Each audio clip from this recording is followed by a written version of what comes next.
When you think about personality types, when you think about the D, the I, the S, the C, the drivers, the influencers, the stable ones, and the compliant ones, this is one way to look at it is about the lines and where they draw the lines.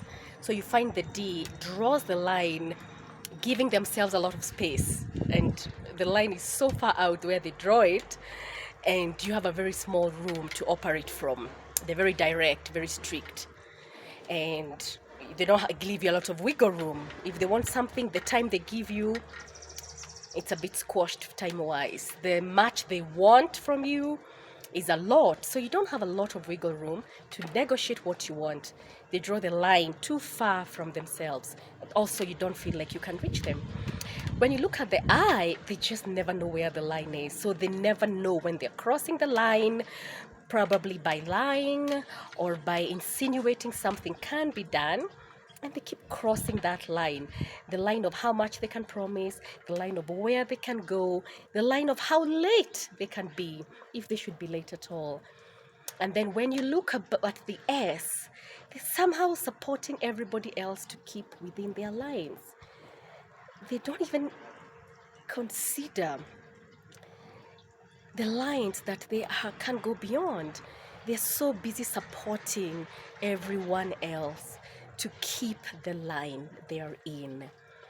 You see this went from children, when the S children are lining up and other people come to join, the S's will give them space in the line. It's like the line doesn't matter to them as long as they're being supportive. But then you have the C's, and because the C's want to be correct and perfect, they have so many lines. So many lines.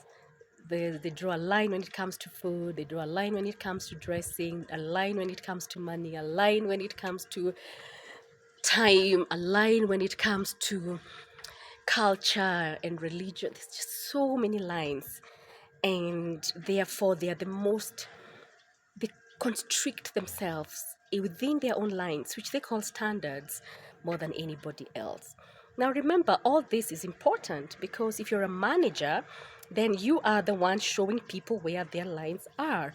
Even if you didn't necessarily draw those lines, you could move the lines about if you please, but the manager really has to set that bar. Then, if you're an I, well, flexibility in where you draw your line is very important because then you can dress the way they want you to dress for the event. You can speak the language they want to speak. I know eyes who have learnt a new language in order to connect more with their audience. So they're learning the language, completely drawing a new line for themselves as to how many languages they can learn, just so that they can communicate, whether for fun or for business at the next event. Then essays are usually in supportive roles. Anyway, so if they are to support everyone in everything that they do, then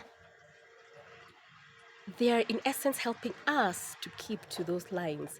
They're helping them not keep moving the line.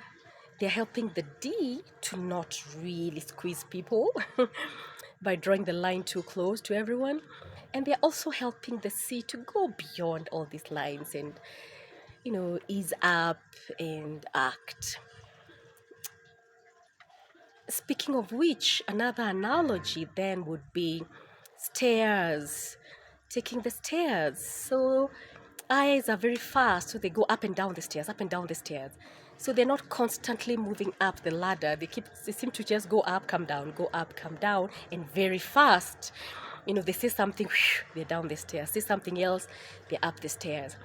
The essays just seem to take a flight of stairs, and they could be there for years on that floor, while the C's are very calculating before they take the next step up the stairs. They want to see the weight of that step. They want to see the history of that step. They want to see the projection of that step. So they really analyze those steps. And then for the D's, they just take the lift. And they're up there before any of us.